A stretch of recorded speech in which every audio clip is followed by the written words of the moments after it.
When everything is going good, be on your guard.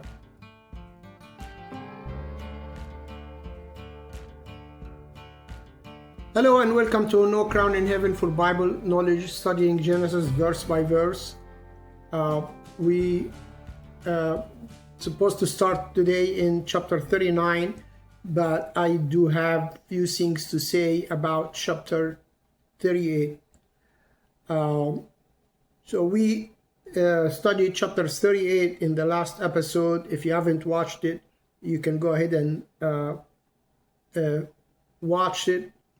It's the story of Judah getting married to a Canaanite woman, having 3 children, and his story with Tamar, and the issue with God protecting the messianic line that will not be corrupted. That was Satan's attempt to corrupt that messianic line by offsprings from the Canaanites. So you can go ahead and watch that video. I put it on the screen. But I have few things to say about this chapter. Timing, time-wise, where this fall into this this story that we're reading from Genesis 1 and going.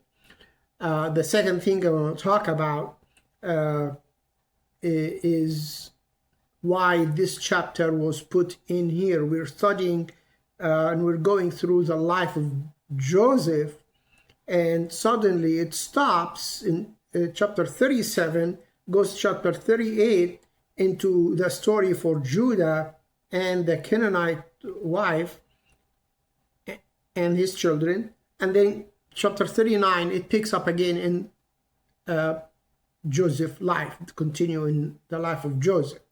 So why this interruption? So we're going to talk about that issue also. So first, timing. We have studied already, I believe in chapter 28, or you can look it up. I don't exactly remember. The children of Jacob. He got 11 children within 7 years. So we talked about the overlapping of pregnancy between all the wives, Leah, Rachel, and the 2 maidservants, and that's how he had 11 sons in 7 years. Joseph was the last. But Judah was the 4th from Leah. So Judah is 3 years older than Joseph, or less, or a little bit more, approximately, because if Leah has 4 children, that could happen in less than 4 years, if they are like one after another. And Joseph was born right before he goes to Laban and tell him, let me go, and then he will serve him another 6 years. But within this 7 years, Joseph was the last. Judah was the 4th from Leah. So Judah could be 3 or 3.5 years older than Joseph. So the story of Judah. So now, trying to put all the timing together, when Joseph was 17, he gave a bad report about his brothers to his father. And then the events accumulated about his dreams and his brothers envying him and hating him and ending up selling him. So these events could have happened within few weeks, within few months, few years. It were not told. But Joseph was still within that range of age. So Joseph probably was 17, 18, 19 when he went to Egypt. We're not told. And Judah is 3.5 years older. So now the story of Judah in chapter 38, getting married, having 3 children, his children grow up, the oldest get married and die, the second dies, God kills him, God killed both of them for their wickedness, and then time pass and Tamar find out that she was not given to the third child because he's already grown, so there is more years here, and then she would go and sit on the road and Judah sleep with her, all that. So the story of Genesis 38 happened over 20 to 25 years or more, a minimum 25 years. The children has to grow up, get married, and one after another, and then the end of the story. So we have to understand that if Joseph went to Egypt at age 18, 19, Judah was 22, 23, so he's barely getting married, and then the story of his children goes over 25 years. So all this story of Judah is happening while Joseph was in Egypt. So that's why that chapter is inserted between chapter 37 and 39, the story of Judah. Because all that happened while Joseph was in Egypt. We're going to find out the timing later when we come to, Joseph goes and he served Potiphar, and then he goes to jail, to prison for probably 2 years, and then there is a 7 years famine, and then the 7-year. So we have to find out that timing when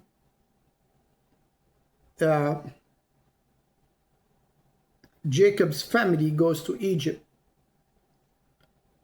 We're going to put that together when we come to that, but just understand that the story of Judah happened while Joseph was in Egypt. Now, why? The second reason, it's inserted because that's the timing for it. But also why it's inserted here.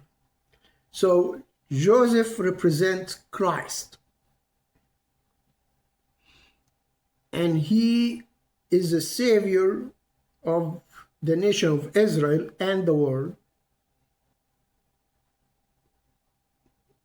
So while Joseph goes to Egypt for the saving of his family, for the purpose of the saving of his family, while Christ crucified for the purpose of saving Israel, the nation of Israel, and the world, the life of Judah represents our sin, our fallen nature, our displeasing to God, the wickedness that resulted in God killing 2 of his children.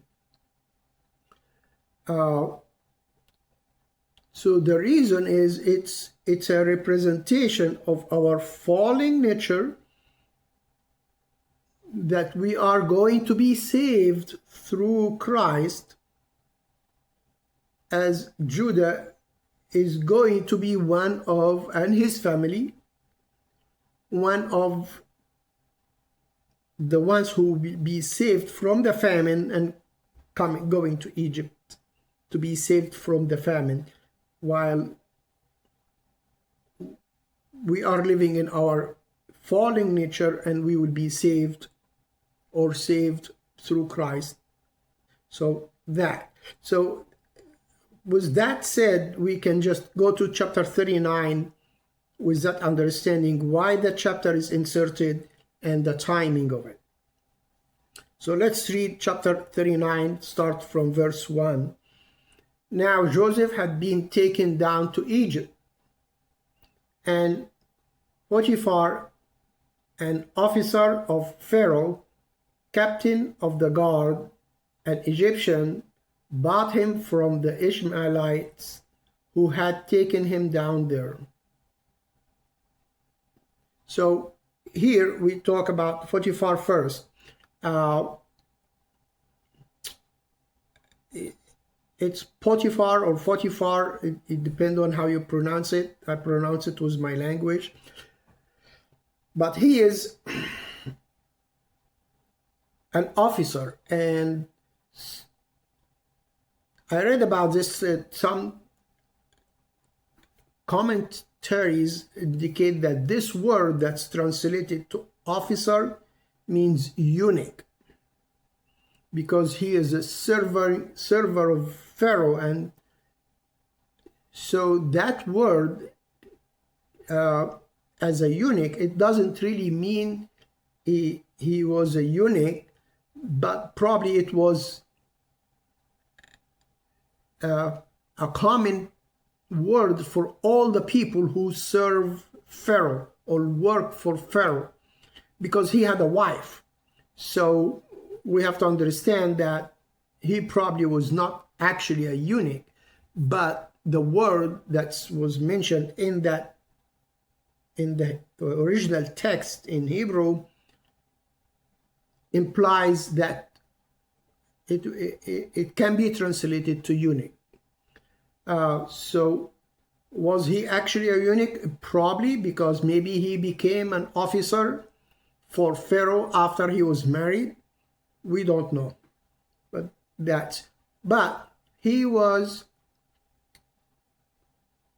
the captain of the guard, so he was in charge of all the prisoners who are offended Pharaoh.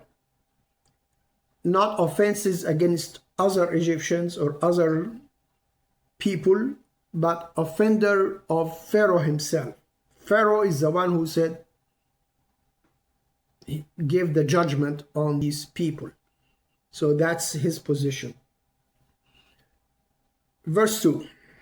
The Lord was with Joseph, and he was a successful man, and he was in the house of his master the Egyptian.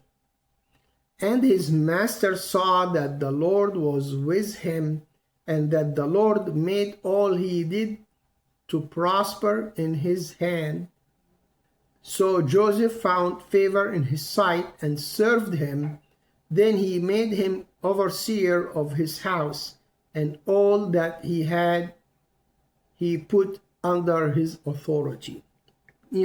Self-explanatory verse, but we have to look at one thing here, that verse 3, and his master saw that the Lord was with him. We go over this and continue reading without looking into it in what it means. It means Potiphar had knowledge about the true God,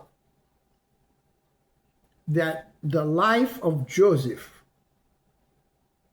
his honesty, his characters, not only reflected him as a person to his master, but also witness was a life witness to this master about his God, Joseph's God, the true God. So we can say that his master knew about the Lord through Joseph, and that's why he had favor. He had found favor in his sight, and because for just one reason. Now, everything he does is prosperous, so he's handling everything better than I, so I'm gonna just give him authority in everything.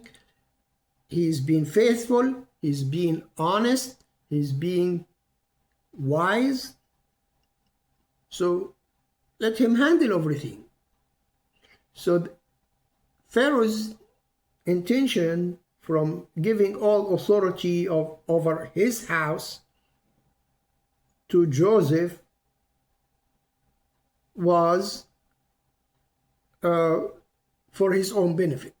Verse 5, so it was from the time that he had made him overseer of his house and all that he had, that the Lord blessed the Egyptian's house for Joseph's sake, and the blessing of the Lord was on all that he had in the house and in the field.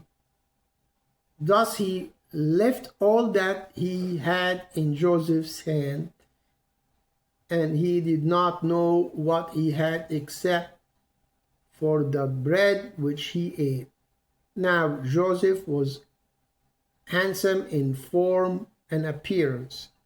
Verse 7, and it came to pass after these things that his master's wife cast longing eyes on Joseph, and she said, lie with me. So Joseph here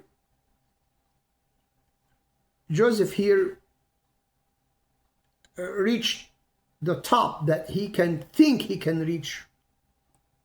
He have no idea about the future of going to prison and having the butler and the wine bearer having their dreams and interpreting the dreams, and then 2 years passes and then Pharaoh calls him to interpret Pharaoh's dream. He had no idea. He think this is the best I can get. I'm all set. Everything is going well for me. He could have put his guards down at this point. He could have felt, I'm all set. God restored me. Because yes, he's a slave, yet he's living a good life. He still worship the Lord.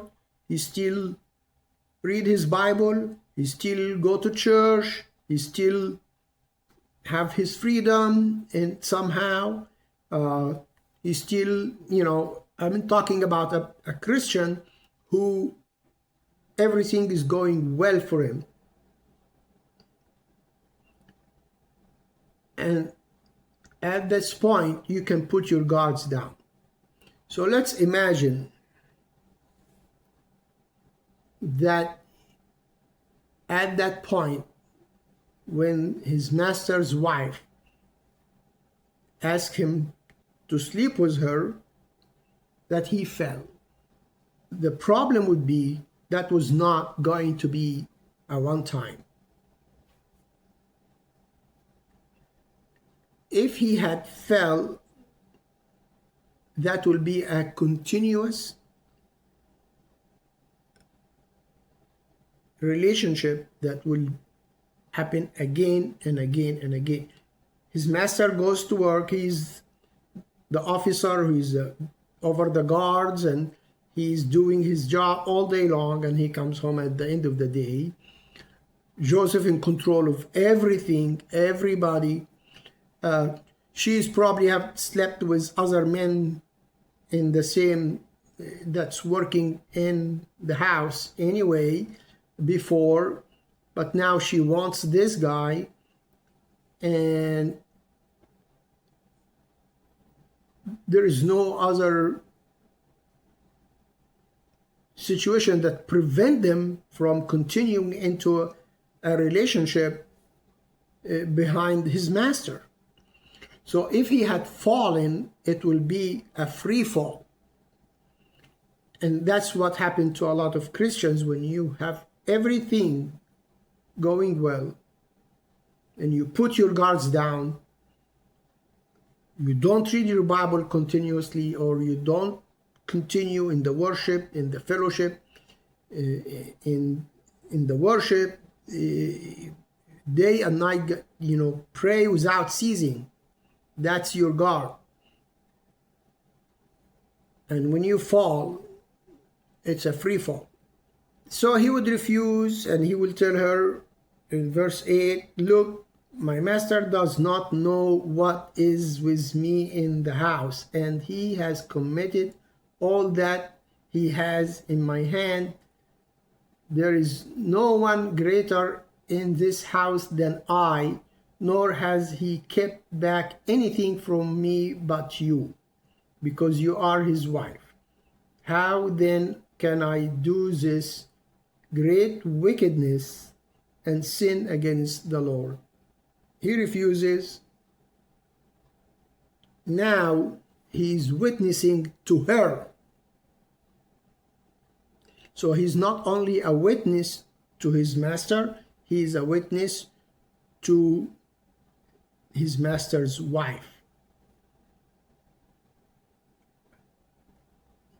How then can I do this wickedness and sin against God, the true God?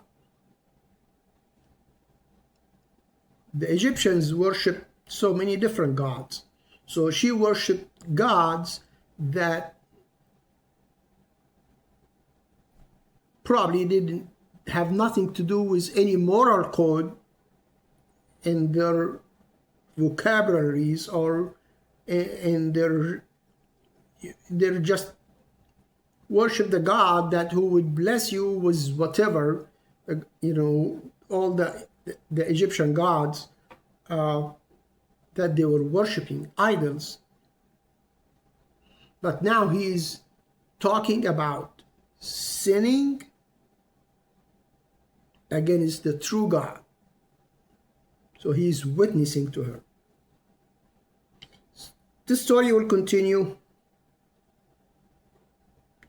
One day it will be him and her alone in the house. She would hold on him.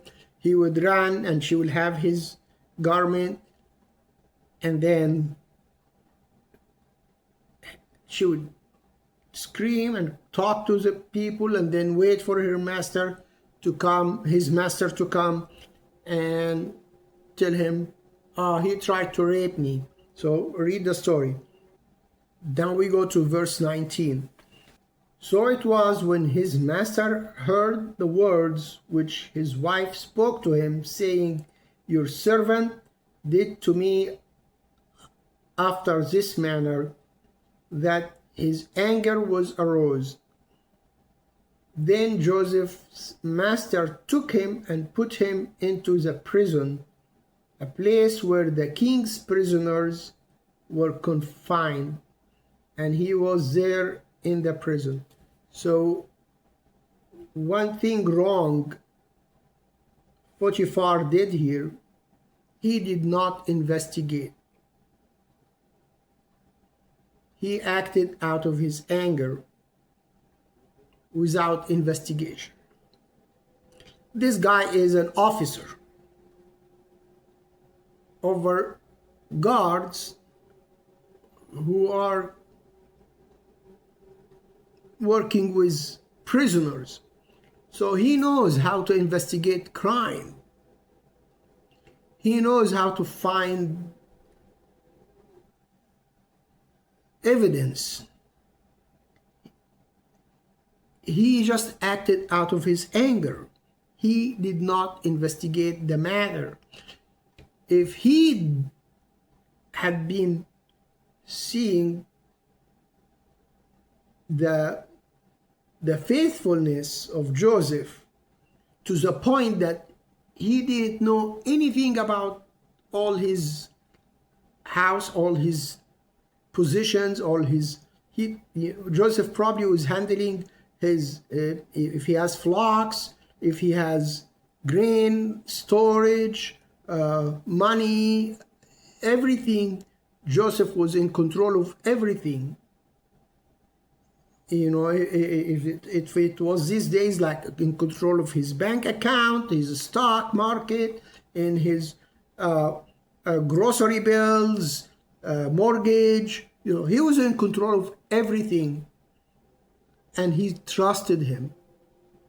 And for one word rose his anger, and he acted out of his anger, and he did not investigate, and also ignored all the previous knowledge of who Joseph was or is at the time. So this is the downfall of Potiphar. He could have come to the conclusion who his wife is if he did not act out of his anger. It is understood that you can be angry in a situation like this. But angry to the point of action that blinds you from the truth.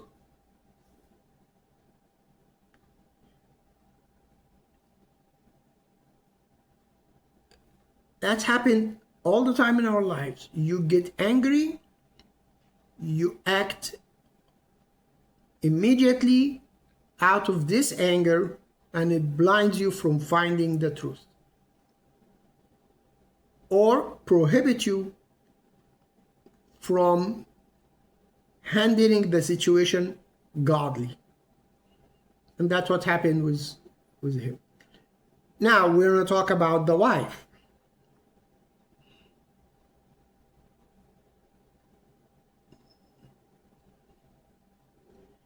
She also saw Joseph a faithful man, a wise man, and she obviously heard about who the God of Joseph is and why Joseph's lifestyle is this way.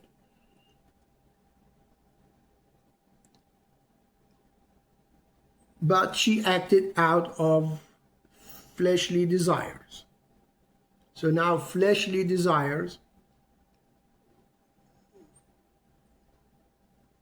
results into a sinful act if we give into it, and that's her fault. So everybody's falling, and Joseph going to prison.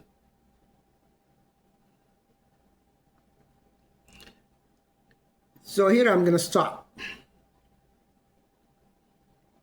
We talked about Judah and all his wickedness in chapter 38, and the wickedness of his children.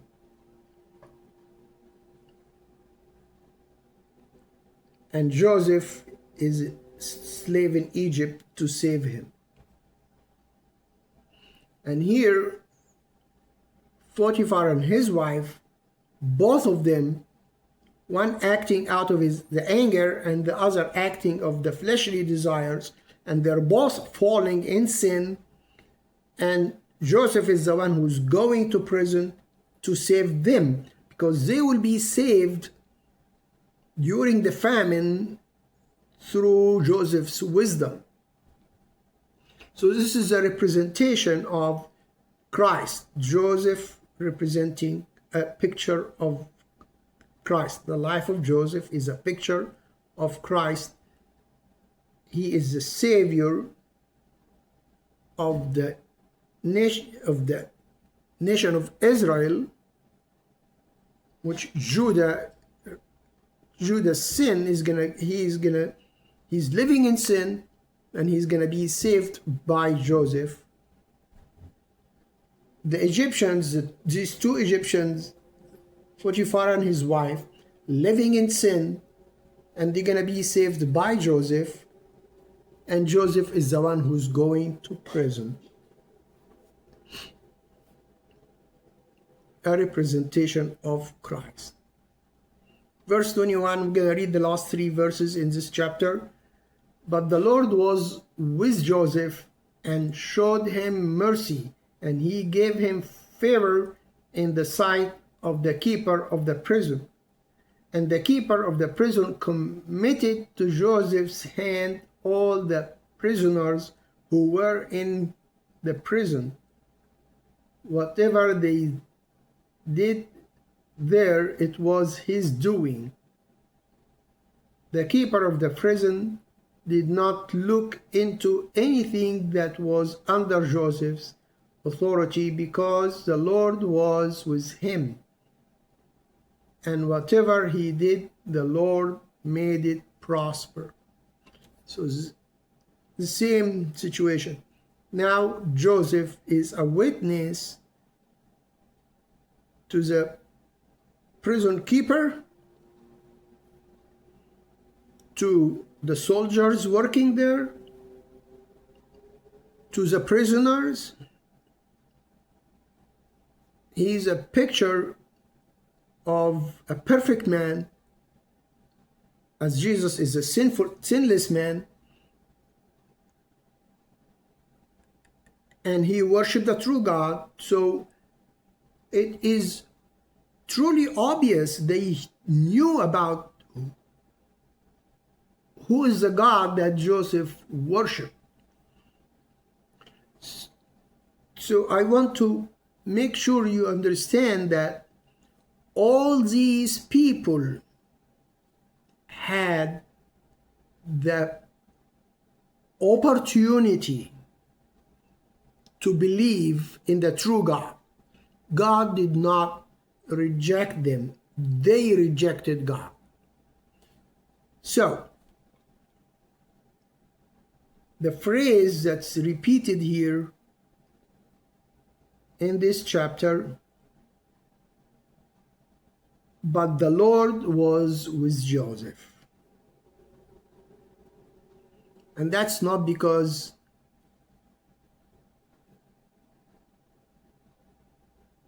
anything other than Joseph was faithful to God.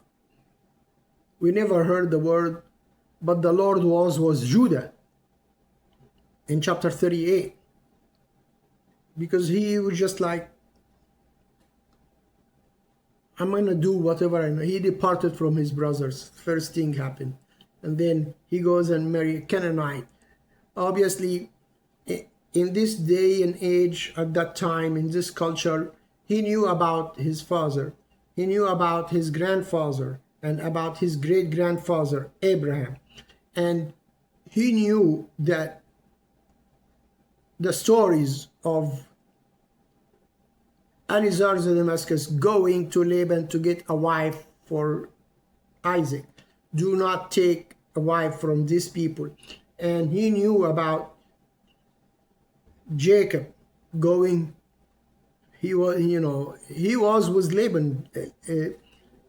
By the time they left Laban's, Judah was probably 10 years old or 11.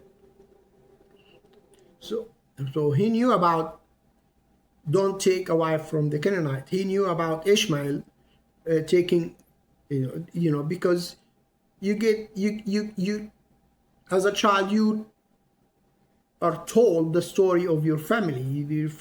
You don't, just like these days, you grow up, you don't, oh, my uncle name is, I forgot, or whatever, no. They knew their ancestors and the stories of their fathers, uncles, and grandparents, and all that. So the phrase the Lord was Joseph, because Joseph was faithful to God. But also, as Joseph is a picture. His life is a picture of Jesus' life. We have to go to Matthew chapter 4. The Satan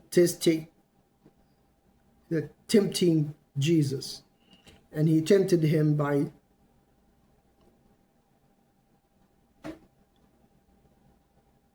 the lust of the flesh, the lust of the eye, and the pride of life. The lust of the flesh, you're hungry, turn these stones to bread.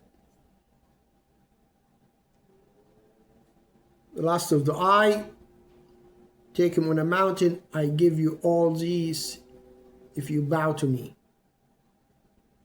The pride of life,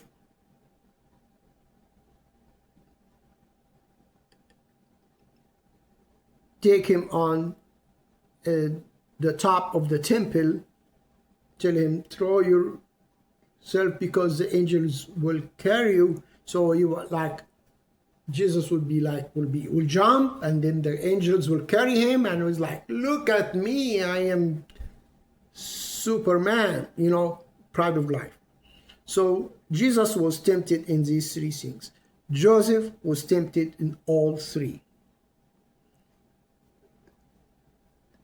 His master's wife asking him to sleep with her, that's the lust of the flesh. He's being taking care of all his master's affairs. That's the lust of the eye. Everything in front of you, all these goodies that you can just enjoy and take a little bit, he's not gonna know. The pride of life, getting all the way to the top in his master's house, and now his wife is accusing me. I'm gonna lose all that. So he was tempted in that too. It would be like double temptation, sexual temptation to sleep with her, and also if I refuse, then I'm gonna lose all the materialistic things that I'm enjoying right now, even if he's not stealing anything as the pride, the lust of the eye, So he was tempted in all three things, same as Jesus, and he withstand the temptation as a picture of Jesus. Now we're going to stop here. I'm going to go to chapter 40 next time, going to prison, and how he will be a picture of Jesus in that as well. So we're going to go over that in next time. Thank you for watching. Stay tuned. Please subscribe, and God bless you.